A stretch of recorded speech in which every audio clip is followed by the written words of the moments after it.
ini adalah yang ada, sedang yang berjalan. Plato ini juga menentang relativisme dari filosofis dan menolak persepsi indera. Sehingga dari pertama tersebut Plato melahirkan aliran filsafat yang disebut idealisme. Kemudian secara singkat Plato itu dilahirkan di Athena pada tahun 427 sebelum Masehi. Sebelum nama Plato mempunyai nama asli yaitu Aristoteles. Kenapa dinamakan Plato? Karena nama tersebut diberikan oleh guru senamnya. Kenapa dinamakan Plato? Karena Plato memiliki badan yang tinggi, bahu yang lebar, dan tegap raut mukanya, serta potongan tubuhnya dan parasnya yang baik. Plato ini merupakan murid Socrates. Dia menjadi murid Socrates pada umur 30 tahun. Dia menjadi murid Socrates selama 8 tahun. Semenjak kematian gurunya Socrates itu, Plato itu berkelana mengembangkan ilmu yang menurutnya masih kurang. Selama 12 tahun dia berkelana. Nah, saat berkelana itu dia pergi ke berbagai daerah, di antaranya pergi ke Megara. Nah, di Megara tersebut dia belajar filsafat dengan Euclides. Kemudian setelah ke Megara dia ke Tirena, menjalani ilmu matematika dan Pythagoras. Nah, setelah ke Tirena dia menuju ke Sirakusa, Sisilia, Italia Selatan. Di sana dia bertemu dengan keponakan Raja Iran namanya Napoleon. Di Sisilia itu Plato mengusulkan supaya dalam pemerintahannya Raja Iran ini harus menggunakan pemikiran filsafat. Namun usahanya gagal. Sebaliknya Plato malah dibunuh orang yang berbahaya di kerajaan, sehingga Plato diusir dan dibuang ke pasar Buddha yang bertempat di kota Aegina. Beruntungnya di pasar Buddha tersebut Plato bertemu dengan muridnya yang bernama Aristoteles, dan ditebuslah anak muridnya itu. Nah, mendengar kejadian itu, murid-murid Plato yang berada di sekitar pasar Buddha tersebut mengumpulkan uang untuk menebusi Plato ini. Kemudian uang tersebut diberikan ke Aristoteles. Akan tetapi Aristoteles menolaknya. Terus pada akhirnya Plato bebas dengan bantuan Aristoteles, dan uang yang dikumpulkan itu diberikan ke Plato, kemudian digunakan untuk mendirikan sekolah akademia yang berada di sekitar kuil pahlawan Akademus. Tujuan dari didirikannya sekolah akademia ini adalah sebagai tempat Plato mengabdikan ilmunya dan juga memberikan pendidikan intensif dalam filsafat. Kemudian selanjutnya fondasi pemikiran Plato. Dasar dari pemikiran Plato ini adalah idea. Menurut pemikiran Plato, dunia yang kita lihat setiap hari ini adalah dunia pengalaman yang selalu berubah-ubah dan warna-warni, tidak tetap dan tidak abadi. Nah, kemudian dunia pengalaman tersebut adalah hasil bayangan dari dunia ide. Sebagaimana dikatakan bahwa dunia yang kita lihat setiap hari ini adalah sebuah bayangan dari dunia ide. Maka hakikatnya bayangan hanyalah tiruan dari yang asli, yaitu dunia ide. Nah, apa sih ide menurut Plato itu? Jadi ide menurut Plato itu merupakan sesuatu yang memimpin pikiran manusia. Itu juga bukan hasil dari pikiran yang subjektif, namun sesuatu yang objektif. Nah, dari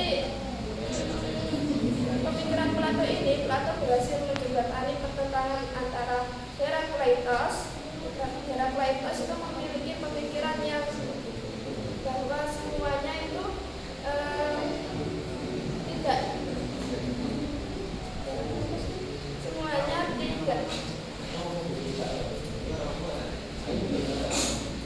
jadi Herakleitos itu memiliki pemikiran bahwa semuanya itu tidak ada tidak ada akhirnya. Maksudnya semuanya itu semuanya itu apa ya?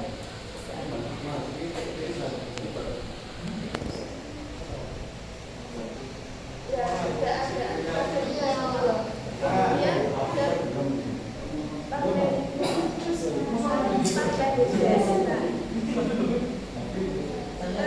Kenapa ini membagikan manusia itu memiliki dua dunia, yaitu yang pertama dunia empiris. Dunia empiris itu yang dinamakan dunia pengalaman. Dunia empiris ini adalah dunia yang kita lihat sehari-hari, selalu berubah-ubah, tidak tetap dan tidak ada. Kemudian ada dunia ide. Nah, dunia ide ini yang realitas sejati kan menghadapi dan berdiri. Semua dari itu berasal dari kemudian selanjutnya konsep negara ideal menurut Plato. Konsep negara ideal menurut Plato itu adalah di mana kekuasaan suatu negara dipegang oleh seorang pemimpin filsafat atau filosof. Jika tidak demikian, maka seorang pemimpin tersebut haruslah memahami tentang filsafat.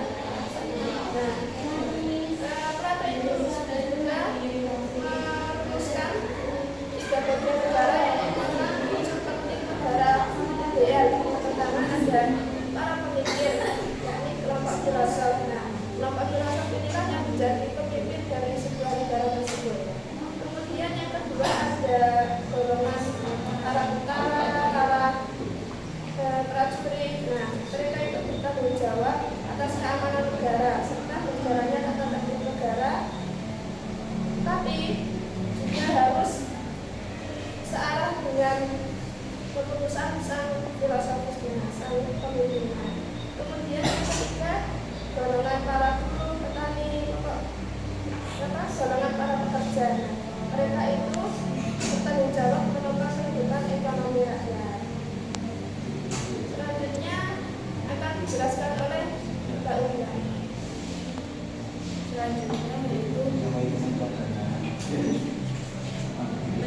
pentingnya pendidikan dan kerjasama.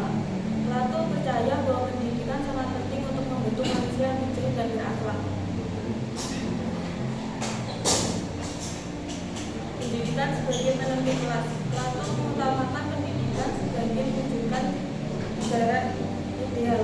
Pendidikan harus diberikan secara setara kepada laki-laki dan perempuan, tanpa memandang gender atau status sosial. Pendidikan menjadi media penentu penetapan kelas sosial, yang mana lulus, kemudian dan lapisan. Terus kerjasama antara kelas. 3 kelas harus bekerja sama sesuai tugasnya masing-masing, tanpa rangkap jabatan. Perekonomian harus diawasi oleh bagian di bawah kepemimpinan filosofis untuk mencapai sistem pemerintahan yang adil dan stabil. Selanjutnya konsep menurut Plato. Konsep Tuhan menurut Plato. Yang pertama yaitu realitas pasti. Tuhan bukanlah fisik, melainkan realitas yang pasti. Eksistensinya didapatkan dari mitos, cerita, dan adanya keteraturan alam semesta seperti matahari, bulan, bintang, galaksi, musik. Yang kedua yaitu jiwa alam semesta. Tuhan berperan sebagai pengatur dan asal mula gerakan-gerakan di seluruh alam yang menggerakkan planet-planet matahari dan bintang-bintang pada orbitnya. Yang ketiga yaitu inteligensi tertinggi. Tuhan adalah inteligensi asal yang tertinggi di antara seluruh inteligensi jiwa di alam semesta. Inteligensi ini merupakan level tertinggi dari rasionalisme dunia pengetahuan. Yang selanjutnya ini tidak tahu ya bacanya Dominguez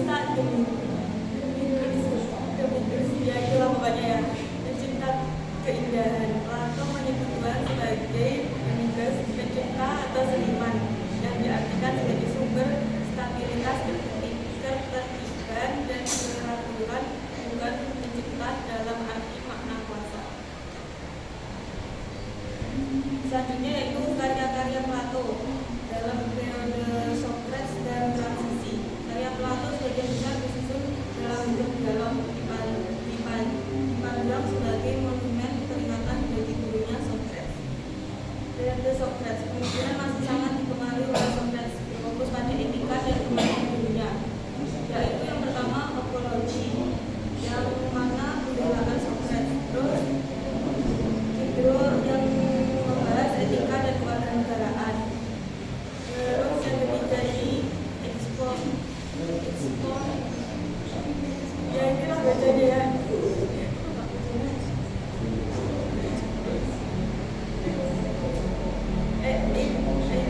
Pro itulah konsep kesucian, terus periode transisi, masa kalian mulai menggunakan pemikiran sendiri namun belum sepenuhnya lepas dari pengaruh Socrates, mulai menyetujui ide yaitu Gorgias, Reno, Chancellus. Karya-karya Plato pada masa kematangan dan masa tua. Yang periode kematangan yaitu ajaran Nietzsche menjadi tema sentral, bertulisan tentang negara diselesaikan. Simposium yang membahas cinta dan keindahan. Kaido yang membahas keabadian jiwa. Republik yang membahas struktur negara ideal. Terus yang periode masa tua fokus bergeser ke logika dan kosmologi, pembahasan tentang ide bermoral. Yang pertama yaitu yang mana pengetahuan sejati, yang membahas kosmologi dan penciptaan. Terus yang kedua Paus yang membahas hukum dan alam sosial. Plato tidak menuangkan karya-karya secara sistematis karena filsafat menurutnya adalah upaya dialogis mencari hakikat kebijakan bersama-sama. Jadi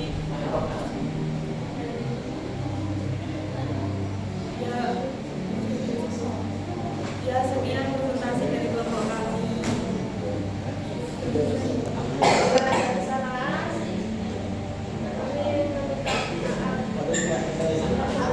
Assalamualaikum warahmatullahi wabarakatuh. Kemudian sesi diskusi yang mau mengawal diskusi.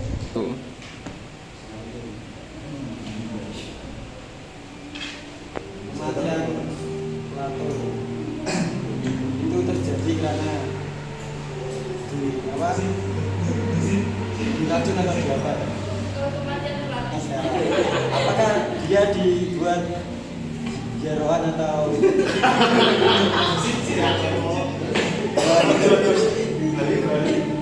das itu aja kematiannya Plato.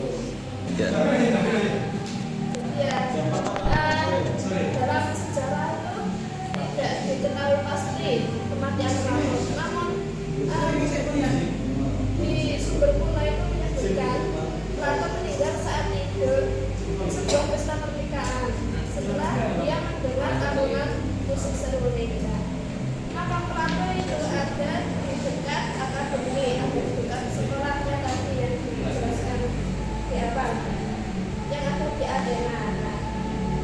Akan tetapi lokasi makamnya ini belum pasti.